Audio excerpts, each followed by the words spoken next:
The Putin administration is trying to arrest all the protesters. But despite this, the protesters never give up. Their courage is admired all over the world.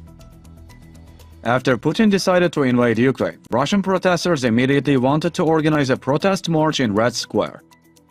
But the Russian police intervened very harshly and arrested everyone. After that, the Russian people decided to protest in a different way. Two methods were decided for this.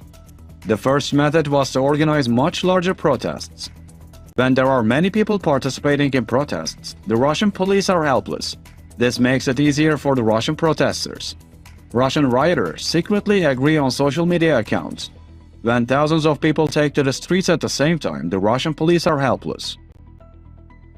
Russian intelligence is making great efforts to learn about these protests early on, but Russian protesters are now quite experienced in this.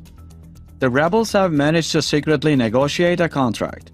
Putin has realized that he cannot fight the rebels by gathering intelligence. Increasingly fearful, Putin decided to radically increase security measures. Some special units of the Russian army have been assigned to Moscow. These military units are on duty in Moscow to suppress the protests. Their most important task is to protect the Kremlin Palace.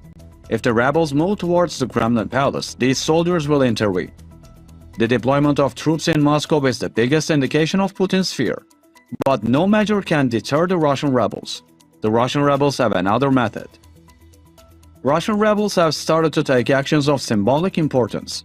These actions, mostly carried out individually, are affecting the Russian people and attracting the attention of the whole world.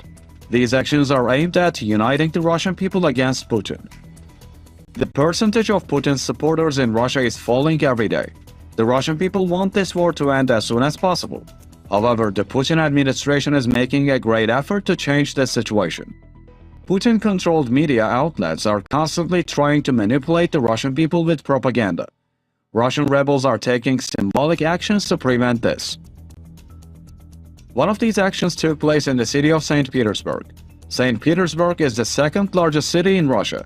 In this city, there is a small monument to the Ukrainian poet Taras Shevchenko.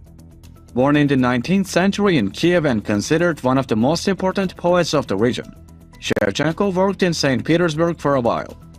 That's why there is a monument to him in the city. Shevchenko is known for his pacifist and humanist poetry. Since some of his poems are written in Russian, he is also very popular among the Russian people. 7 pro-peace Russian youth laid flowers at Shevchenko's monument. Those who saw the flowers at this monument took photos and shared them on social media. In a short time, these photos spread in Telegram groups and started to be covered by the media. Shortly afterwards, 7 Russian youth were detained by the police. Russian police are afraid even of flowers. Helen Hansel was able to win